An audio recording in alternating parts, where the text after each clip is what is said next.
subissez pas surtout. Non, je le subis pas.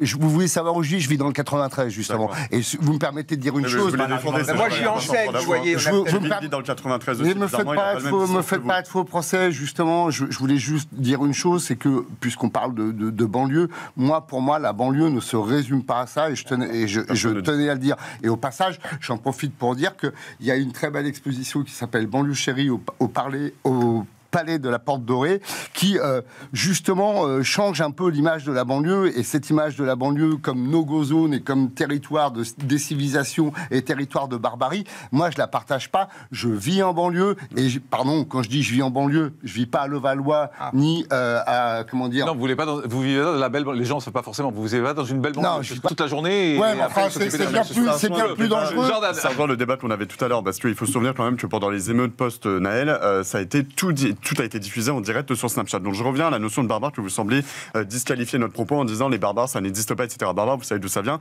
C'est des étrangers qui brutalisaient notre civilisation et qu'il fallait mettre hors jeu, qu'il fallait mettre en dehors de notre société. Ça vient de chez les Grecs.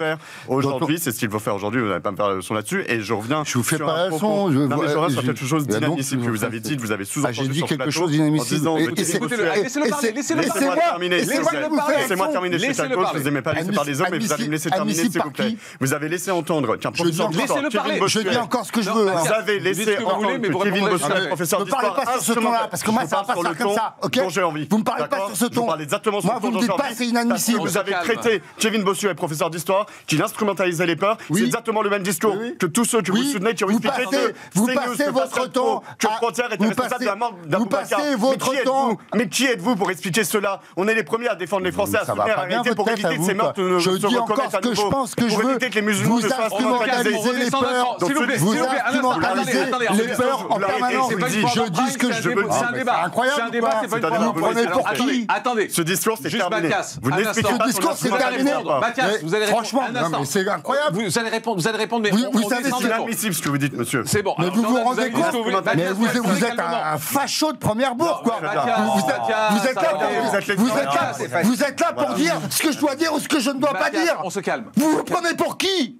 On se calme. J'ai encore le droit de dire ce que je veux et ce que je pense. Pas qu'on a instrumentalisé et pas qu'on est responsable de la mort d'Aboubacar. Vous êtes une honte. Ça va pas bien ou quoi? Vous êtes une honte. Vous êtes pas encore. S'il vous plaît, on se calme. On se calme. Pour qui vous vous prenez? C'est bon. On a compris. Kevin Bossuet. Je suis une honte. C'est bon. Mathias. Je suis une honte. Je me barre, Jean-Marc. Non. Restez. Je vais pas me laisser insulter par un petit merdeux de chez Frontière. C'est bon. Du calme, Mathias. Du calme. Restons dans le débat tranquillement. Kevin Bossuet, cette génération, vous la voyez changer dans vos cours? Oui, je la vois changer énormément. C'est le problème du culte de l'enfant roi, et le culte de l'enfant roi... Non, Mathias, arrêtez, Mathias, c'est ridicule.